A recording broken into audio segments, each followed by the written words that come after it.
Tonight on AstroMatchups, we have a battle of the big brains. Our Gemini Man, Finn, whose mind contains more tabs than a web browser, meets Aquarius Woman, Luna, who is probably busy blueprinting a more efficient society on a napkin. It's an all-air sign summit. Will their brilliant minds merge to form a super intellect, or will they simply talk past each other in a beautiful, abstract whirlwind of ideas until the cafe closes? Xander is ready for some high-level banter. Ah, a game of complex resource management and societal development. A fine choice. Are you assessing its potential for long-term replayability, or the socio-economic philosophy behind its design? Both, obviously. And also wondering if I can talk my opponent into a disastrously bad trade in the third round.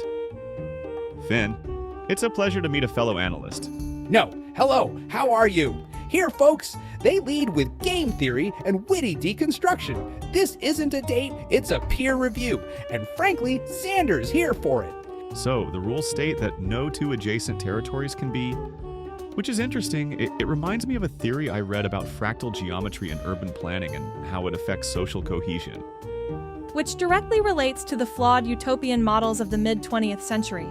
Their failure wasn't structural. It was a failure to account for unpredictable human variables. Like, for instance, the desire to suddenly hoard all the wheat resources for no logical reason. And we're off!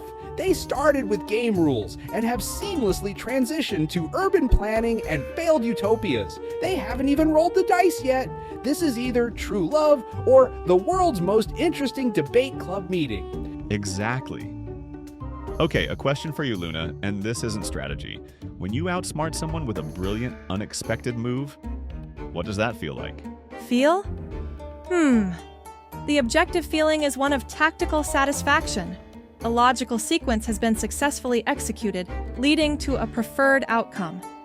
It feels correct. He asked for the feeling, she gave him a diagnosis. It's the classic air sign dilemma. Translating the messy, chaotic data of human emotion into clean, logical code. The connection is intellectual, but is it connecting? That was beautifully chaotic, utterly indefensible from a strategic standpoint, but delightfully unpredictable.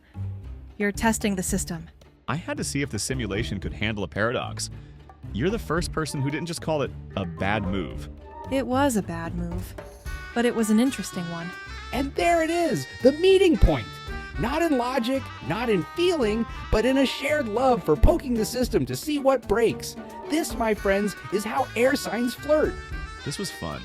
Way more fun than just talking. Agreed. Speaking of which, there's a lecture on the illusion of time in quantum mechanics at the university next Thursday, followed by a protest to save the local library. Interested in some intellectual and civic whiplash? That sounds like the most perfectly mismatched, chaotic, and brilliant evening imaginable. I'm in. So, no talk of dinner and a movie. Their next date is a protest and a physics lecture, a true meeting of the minds.